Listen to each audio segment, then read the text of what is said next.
काय सांगणार आहे दादा सर्वांना माझा जय मल्हार आहे. आमच्या पाथरी पोलीस स्टेशनला जी आमची जी मागणीची खूप जुने म्हणजे खूप पूर्वीच्या काळापासूनची मागणी ही आमचे जे शासन आहे ते आम्हाला जाणून बुजून दडपण्याचं काम करत आहे.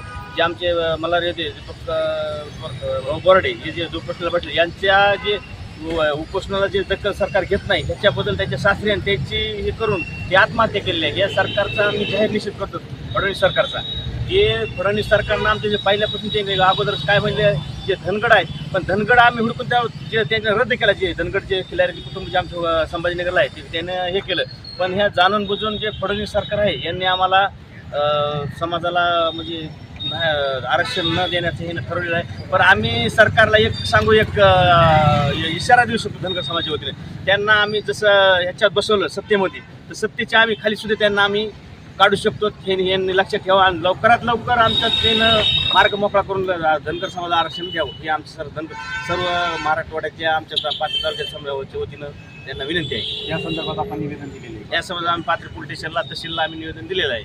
त्याचा पुढचा पाऊल काय असेल? यांचा पुढचा पाऊल आम्ही आता हे या 8 मध्ये आमचं सगळं म्हणून आज डबल एकदा आमचा विचार होणार आहे. सरकारनं जर लवकरात लवकर जर नाही घेतलं तर आम्ही डबल समजा पुरं नियोजन तयारी करून डबल आम्ही मुंबई काय सगळा महाराष्ट्र आम्ही जाम करणार आहे. एसटी आरक्षणाची अंमलबजावणी झालीच पाहिजे. देत नाही घेतल्याशिवाय कोण म्हणता येत नाही. घेतल्याशिवाय राहत नाही. एसटी आरक्षणाची अंमलबजावणी झालीच पाहिजे. झालीच पाहिजे. कोण म्हणता येत नाही. घेतल्याशिवाय राहत नाही. येळकोट येळकोट जय मल्हार. स्टेशनला एक निवेदन दिलेलं आहे. काय सांगायचं? निवेदन दिले आमचे मल्हार योगी दीपक बोराडे ते उपोषणाला बसलेले होते. त्यांचे सासरे त्यांचा म्हणजे ते नाही आत्महत्या नाही डायरेक्ट प्रशासनानं खून केलेला आहे. म्हणजे आपल्याला वाटतं त्यांनी आत्महत्या केली नाही पण प्रशासनाने त्याचा खून केला. हा प्रशासनानं खून केलेला आहे. याची जिम्मेदारी आपण प्रशासनावर. याची जिम्मेदारी पूर्ण प्रशासनावर झाली. सरकार जिम्मेदार आहे. त्या फसवणूक सरकारनं आम्हाला फसवलेलं आहे.